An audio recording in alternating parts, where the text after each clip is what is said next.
Allez, on est Siman Tafresh Pevav, Din Ta'anit Esther. Donc, les halachot du jeûne de Esther.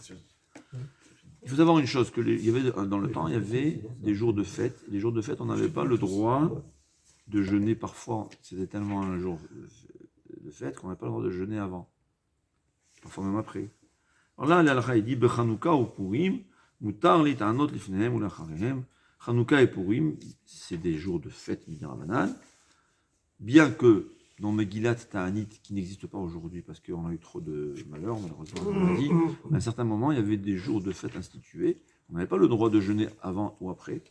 Là, Chanouka et Purim, on a le droit de jeûner avant et après. Ouais. Et c'est la même chose. Il y a qui pensent qu'on n'a pas le droit de jeûner la veille de Chanouka. Ouais, il faut savoir que celui qui n'a pas de coutume, nouvelle coutume de jeûner la veille de Hanouka, il vaut mieux ne pas jeûner, parce que c'est une marloquette. Ça c'est par exemple bien le Yortzeit, l'année de son père, ceux qui jeûnent peut-être il pourra jeûner, mais à savoir. Mais Saïf Bet, ce qui nous concerne, Mit Anim Beyud Gimel Ve'adar, il faut jeûner le 13 Adar, donc la veille de Purim, Ve'im Chal Purim Be'echad Ve'Shabbat, et si Purim tombe le jour de le dimanche, Makdimim Litanot Beyom Chamishi, il faudra jeûner le jeudi d'avant.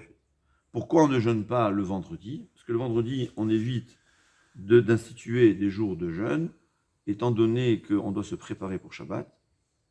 Et de plus, il y a aussi la Gemara, j'ai pas vu que le Mishnah Berurah ramène ici, la Gemara dit aussi que c'est pas vraiment kavod d'arriver Shabbat quand on est affamé. Ouais. Donc, c'est pour cela si ça tombait exactement le vendredi, peut-être qu'on aurait jeûné. Mais il y a puisque de toutes les façons on doit devancer le jeûne, au lieu de devancer le vendredi, on préfère le devancer pour le jeudi. Ouais. Bah, dans les simanim de Shabbat, il y a marqué qu'on ne mange pas. Comme ça, on rend Shabbat Bete Avon. Tu as raison, on ne mange pas beaucoup. Oui, ça veut dire qu'on n'a pas le droit de manger. Non, affamé, je parle affamé, jeûner. C'est vrai que c'est bien d'arriver de manger affamé. Pourquoi? C'est une mitzvah de manger Shabbat. Rappelez-vous, c'est une mitzvah de manger Shabbat. Chaque bouchée, c'est une mitzvah.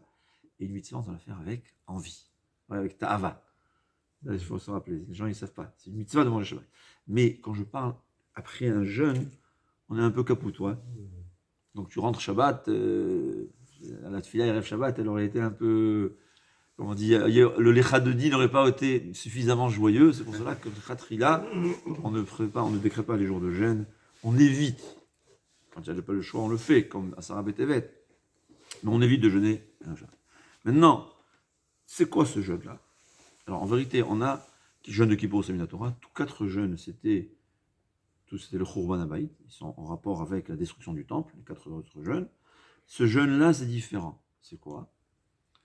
Ça, il faut savoir, parce que les bénis Israël, c'était quoi? Le 13, c'était le jour de guerre. C'est-à-dire, normalement, Aman Aracha, il avait décidé d'anéantir le peuple juif le Yud Gimel Adar, le 13 Adar. Mais Vena HaForchou, c'est un jour qui s'est inversé. Et nous, les Juifs, on a mené la guerre aux Amalekim. Comme on a expliqué, on n'est pas là pour faire la guerre à tout le monde. C'est Amalek qui est l'antithèse, qui a une idéologie. Voilà, une idéologie anti-Dieu. Voilà, anti-Dieu. Donc, on a cité ceux qui voulaient nous tuer. Vena HaForchou, en fait. Donc, le 13 Adar, c'était un jour de guerre. Et dans le temps, bien que la guerre, c'était pas une guerre électronique, c'était une guerre avec l'épée et la lance, les soldats jeûnaient. Un peu étonnant, hein? Pourquoi? Parce que le jeûne, c'est la teshuva. Parce que quand quelqu'un il mange, il oublie Akadosh Baruch Hu. C'est comme ça. Plus on a une belle vie, plus c'est difficile de se souvenir d'Akadosh Baruch Hu. Comme on dit la bracha avant, on l'a fait avec plus de kavana que la bracha après. Parce que Vaishman Yeshurun Vaivat, quand on grossit, on mange, on oublie Hachem. En général, le jeûne, le but du jeûne, c'est pas comme certains s'imaginent. C'est principalement parce que le jeûne, il rend l'homme brisé, le cœur brisé, il rend le cœur plus proche d'Akadosh Baruch. Il y a aussi ce fait-là que j'évite de manger, mais c'est pas en tant éviter de manger, en tant que soi. Il n'y a pas dans la Torah se priver de quelque chose. C'est je me prive quand cette privation, elle m'approche d'Akadosh Baruch Hu. C'est quoi ici? Ça m'approche d'Akadosh Baruch Hu. Le fait que je ne mange pas, je suis un peu le cœur brisé, je suis plus proche d'Akadosh Baruch Hu. Et ce qu'on a besoin dans la guerre le plus, ou la seule chose qu'on a besoin, c'est l'aide d'Akadosh Baruch Hu. Donc les soldats, au fait, qu'est-ce qu'ils faisaient? Ils jeûnaient, bien que ça atténuait, ça un peu, on va dire, ça les affaiblissait un peu. Mais on a plus besoin de l'aide d'Hachem. Ouais. C'est Akadosh Baruch Hu qui lève la poutre, et nous on fait avec le doigt, on va la bouger à droite ou à gauche. Donc plus on a la grue qui nous élève, qui nous lève, plus mieux c'est. Donc c'est ça le jeûne. Et comme il dit le Mishnah Berurah, pour se souvenir. Ouais. Comme on voit, il dit d'abord comment on voit que Moshe Rabbeinu il avait jeûné quand il a fait la guerre avec Amalek. Venikra ta'anit Esther, Kedé, regardez, l'izkor, pour se souvenir, chez Hashem idbarach, Kakadosh Baruch Hu, ro'e veshomeya kol ish be'et tzarato. Il voit et il écoute tout être humain, tout être humain, ça n'a rien à voir. Les juifs, parce qu'on est plus habitués, c'est mieux. Be'et tzarato, quand il est en moment de détresse, Ka'asher git'ane, quand il jeûne, ve'yeshuv el Hashem bechol levavo, et il fait teshuva. Le jeûne, ça rapproche l'homme à la teshuva. Quand quelqu'un il fait teshuva, Akadosh Baruch Hu, il revient à nous. C'est ce qu'il faut savoir. Ouais, quand il y a une guerre, si on pouvait, tout le monde décréter. Aujourd'hui, on ne fait pas assez, tout le monde aurait décrété le jeûne et les slichot, vous avez vu qu'il n'y a plus de guerre en Ukraine. Si tout le peuple juif dans le monde aurait fait ça, c'est évident, mais le Tzara est intelligent. Même ça, il ne sait pas faire. Il nous provoque de ne pas le faire. Ce qu'il faut savoir, c'est ce qu'on a appris le Ta'anit Esther. Non, il faut savoir une chose, que Ta'anit Esther, il est obligatoire, mais il y a deux sortes d'obligations. Il y a des obligations que Chachamim ont instituées. Ta'anit Esther, c'est une coutume. Une coutume, c'est devenu obligatoire. C'est-à-dire, il y a ce qui était obligatoire dès l'origine, il y a ce qui devient obligatoire vu la coutume du peuple juif. Comme la kippa, c'est une obligation. C'est une avéra, celui qui n'est pas de kippa.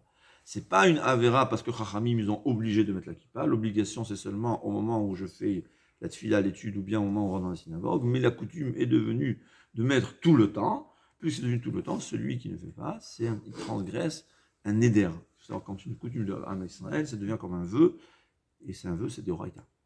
Et qui disent que transgresser une coutume, c'est plus grave que transgresser une institution de Rabbanan. Parce que quelque chose qui a été institué, mis des Rabbanan, c'est des Rabbanan. Mais quand ça devient la coutume, ça devient un neder, transgresser un vœu, c'est Asur Minadora. Mais quand même, étant donné que c'est une coutume, on va voir selon ce que la coutume a été. La coutume, elle a été, il dit, ce que le Rama, il dit, Veta'anidze enochova. Il n'est pas obligatoire, seulement la coutume. La reine yesh lehakel boblet atzorach. C'est pour ça qu'on va être plus facultatif, on dit, moins sévère, et on va permettre de ne pas jeûner dans certains cas que dans d'autres jeûnes, on aurait oui jeûné. C'est pour ça qu'il dit Kegon meubarot ou menikot. Une femme qui est enceinte ou une femme qui allait, même si elle se porte bien, il y a qui ne sont pas d'accord dans cet avis, mais je parle de ce que j'ai un ce que les poskim tranchent aujourd'hui. Tous les autres jeûnes, une meubaret ou menika, elle ne va pas jeûner seulement si elle est un peu faible. Mais dans ce jeûne-là, tout meubaret, donc enceinte, ou menika qui allait, elle n'a pas besoin de jeûner. On verra. D'accord ? D'ailleurs, qu'est-ce qui se passe dans la Torah? Du temps de la Gemara, une femme était considérée comme Minika Alet 24 mois après l'accouchement. Parce que la Gemara a dit une femme, ça mettait 24 mois pour se remettre. Aujourd'hui, c'est peut-être différent. Mais, donc, c'est-à-dire une femme qui n'allait pas concrètement, mais elle est dans les 24 mois après l'accouchement. Si elle est un peu faible, même la moindre faiblesse, elle n'a pas besoin de jeûner. Ouais. Si elle est vraiment bien portante, demandez à un rabbin, en principe, elle doit jeûner. Bien que c'est possible qu'il y a diront, c'est permis, parce que c'est écrit. On n'est pas vraiment. La Gemara, elle nous dit qu'une femme, elle est faible 24 mois après son mariage, après son accouchement. Aujourd'hui, tu demanderas à un médecin, il te dira non, au bout d'un an, ça va. Mais même, il y a des femmes qui accouchent d'un bébé, et 9 mois après, elles refont un autre bébé. Ouais, dans le temps, c'est ça. Dans le temps, les femmes accouchaient tous les 20. C'était espacé. Aujourd'hui, c'est moins espacé. C'est pour cela que certains rabbinim permettent de faire des espaces. Ouais. Mais bon, on est en train de savoir. Bekitsu, Meuberet Menika, c'est sûr qu'elle ne gêne pas, même si elle est bien importante. si elle est dans les 24 mois, elle n'allait pas concrètement, mais dans les 24 mois, seulement s'il y a un peu de faiblesse, elle n'a pas besoin de jeûner. Il dit la même chose, Cholé Shen Bosakana, quelqu'un qui est malade, Shen Bosakana, sans les poskim, ils disent, c'est dans tous les jeûnes aussi. Tout malade, même s'il n'est pas en danger, il ne doit pas jeûner. Pourquoi? Chachamim n'ont pas fait cette différence. Ils n'ont pas obligé quelqu'un qui est malade de jeûner. Pourquoi? Il y a des malades, on parle d'un malade qui n'a pas de sakana, ouais, il a, je sais pas, une grippe. Peut-être dans le temps c'est dangereux, mais aujourd'hui, je ne sais même pas, c'est possible qu'une grippe, un médecin me dira que c'est dangereux de jeûner, je sais pas, ouais. Mais, pardon? Ouais, je me trompe. Cholé Shen Bosakana, ça veut dire, il a un mal, ce qu'il est malade, même si c'est aucun danger, ouais, le médecin il m'a dit, Chachamim ont institué qu'on ne fait pas de calcul. Quelqu'un qui est malade, il ne doit pas jeûner. Va filourak koave enaim. Shehem mitztaharim harbe lo it'an. Ceux qui doivent prendre des cachets par exemple. Ouais, bon, le cachet de toutes les façons, on le prend avec un peu d'eau. L'eau nécessaire pour prendre ton cachet, il n'y a pas de problème. Là aussi, là c'est ce qu'il est en train de dire, ça très bien. Il dit quelqu'un qui a mitztaher. Ah, je vais vous expliquer. Il n'y a que pour le jeûne, s'il jeûne, il tombe malade. C'est quoi malade dans la Torah, comme un Shabbat? C'est quelqu'un qui se met au lit, ou bien quelqu'un qui a cholé kolagouf, ke'ev kolagouf, ça veut dire un mal qui va se répercuter sur tout le corps. Par exemple, un mal de tête, que tu peux dire que vraiment, on va dire même la main, elle en souffre. Ça s'appelle malade dans la Torah. Ouais. Quelqu'un que le jeûne lui provoque cette maladie, ouais, il va se mettre à vomir depuis un homme, ça s'appelle Cholé Shen Bosakana, il n'est pas obligé de jeûner. Ouais. Est-ce qu'il peut jeûner ou pas? Je ne sais pas. Moi, ça m'arrive, des fois, je fais l'effort de jeûner, mais je regrette ensuite. Ouais. Parce qu'ensuite, pendant 2 jours, tu n'es pas bien. Ou un jour. Il y a des gens que ça déshydrate, et ça déshydrate, ça provoque du mal de tête, et après, c'est catastrophe. Ouais. Mais là, quand c'est un anis, c'est-à-dire, comme on a dit, c'est moins sévère, il suffit, je m'excuse, et l'opposé, quelqu'un qui va dire le jeûne, ça me fait souffrir, on lui dit, bah c'est ça le jeûne. Ouais. Mais quelqu'un, pour le Tanit Esther, que la souffrance est au-delà des normes, comme il dit quelqu'un qui a mal aux yeux, le jeûne se fait encore mitztaher arbé, puisque Tanit Esther, il est moins sévère que les autres Taniyot, eh ben, il ne peut ne pas jeûner, mais il doit jeûner ensuite un autre jour quand il se portera mieux. Donc il n'a pas vraiment gagné. Donc on répète, quelqu'un qui est malade, ou que le jeûne le rend malade, il est exempté. Ouais. Quelqu'un que le jeûne l'affaiblit, mitztaher, ça le fait un peu souffrir, c'est ça le jeûne. Mitztaher harbé, ça fait une grande souffrance, mais pas qu'il va le mettre au lit. Là, les autres jeûnes, quand même, il faut jeûner. Le jeûne de Tanit Esther, il est exempté, mais il faudra rembourser, donc c'est pas vraiment du gagné, c'est-à-dire ici qu'il se portera mieux, ensuite il pourra le faire. Avanch arberiim, mais celui qui est en bonne santé, lo yifreshu minatsibo, il ne faut pas être différent du public, ça c'est quelque chose de grave. Chachamim me dit, al tifrosh minatsibo, fais comme tout le monde. Ouais. Il ne faut pas qu'en haut c'est écrit tout le monde en jeûnait, lui non. C'est un peu, hein? D'accord. Maintenant, ce qu'il faut tous les postes qui me disent, même quelqu'un que pour des raisons il a le droit de casser le jeûne, ça ne veut pas dire qu'il va aller au restaurant. C'est-à-dire qu'il doit manger comme un second frais, il doit manger le minimum nécessaire. D'ailleurs, je pense que par exemple, certains, que pour le jeûne, il se déshydrate, il suffira qu'il boit. Le boire, ça va suffire de manger. Parce que c'est pas que tu n'as pas de jeûne, c'est pas qu'il est exempté du jeûne. Je parle de quelqu'un que le jeûne va le faire souffrir, va le mettre au lit. Il a le droit d'éviter, donc il ne va pas manger, mais il va boire. Il a besoin un peu de manger, un peu. C'est pas que c'est devenu permis total. C'est possible qu'une méobérée dominica, elle n'a pas besoin de calculer ce qu'elle doit manger. Ouais. Elle n'a pas besoin de calculer. Moi, je parle de quelqu'un que le jeûne, il le rend malade, alors il doit calculer ce qu'il mange. Une méobérée dominica, elle n'a pas besoin de calculer, mais quand même, ce n'est pas une raison de se faire des festins. Parce que c'est un moment où tout le monde jeûne, il faut montrer qu'on est avec le tibour, ne pas être différent du tibour.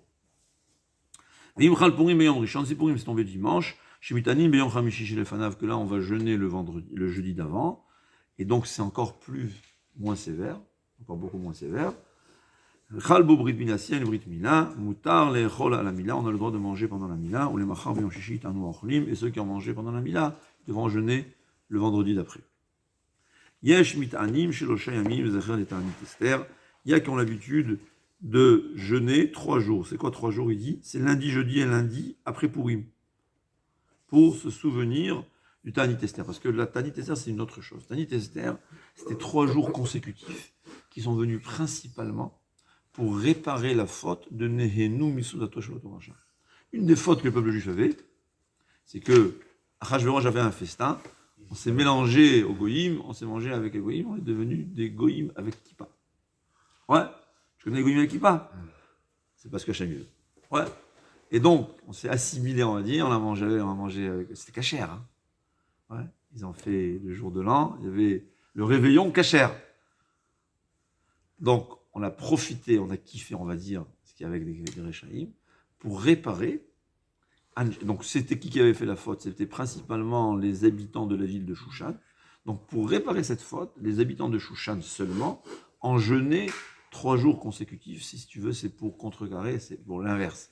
On a mangé pendant 180 jours, on s'est goinfré avec des goyim. Et ben nous, maintenant, on va jeûner. C'était pas un jeûne de tchouva seulement, c'est pas un jeûne, comme on a expliqué, qu'un jeûne pour se rapprocher d'Akadosh Baruch Hu. C'était un jeûne pour réparer la faute, qui était d'avoir profité d'un repas qui était un repas pas pour Akadosh Baruch Hu. Il était cachère, mais c'était pas un repas pour Akadosh Baruch Hu. Il y a quoi de mal, là? Hein? Il y a quoi de mal si c'est cachère?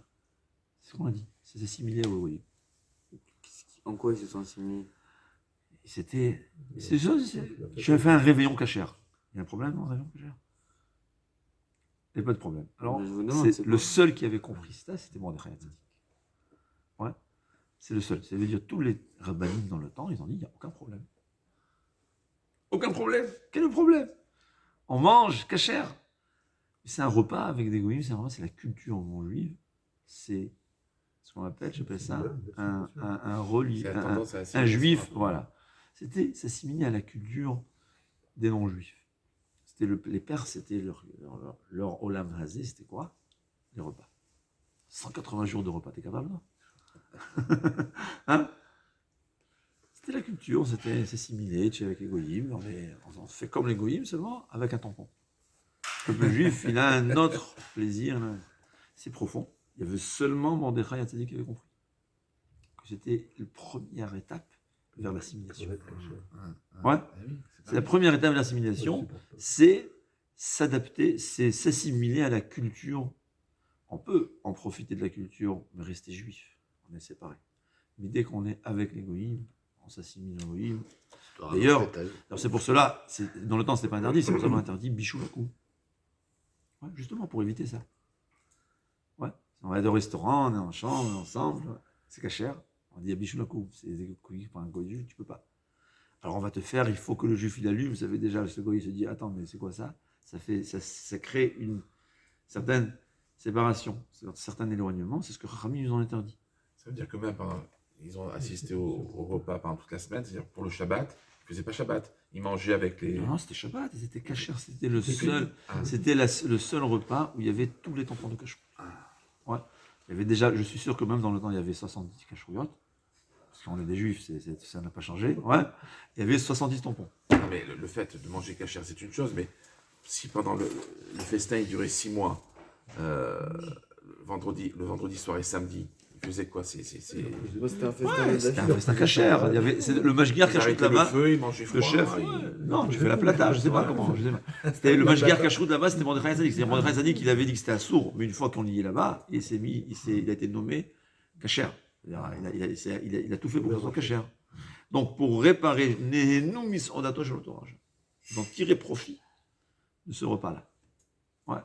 Donc pour réparer, on a jeûné 3 jours consécutifs. C'est ça le ta'anit que Esther avait décrété. D'ailleurs, c'est ce que le Gaon explique, que Esther était celle qui avait réparé cette faute-là. Et donc, elle avait décrété. Et pour se souvenir, on fait lundi, jeudi et lundi, mais ce n'est pas la coutume. On va juste terminer quelques minutes. Il dit que Mishenir Nazadar Marbin Besimra, une mitzvah de se réjouir. C'est quoi se réjouir? Il y a qui disent qu'il faut, c'est quelque chose de concret. Il y a qui disent c'est dans le cœur aussi. Le Stapélar, il buvait du vin chaque jour. Ouais, tu me dis, il y a qui danse chaque jour. Ouais. Mais il faut se réjouir, et c'est écrit que c'est un jour où le mazal il est meilleur. Ouais. Donc on peut essayer de faire des affaires. Il faut travailler double. C'est pas sur le compte de la Torah évidemment. Ouais. Bon, s'il a un jugement avec un non-juif, il faut se faire juger aujourd'hui parce que le Mazal il est plus élevé. C'est ça, on va conclure. Siman, ta fraîche, Peva, Vatla. Donc là,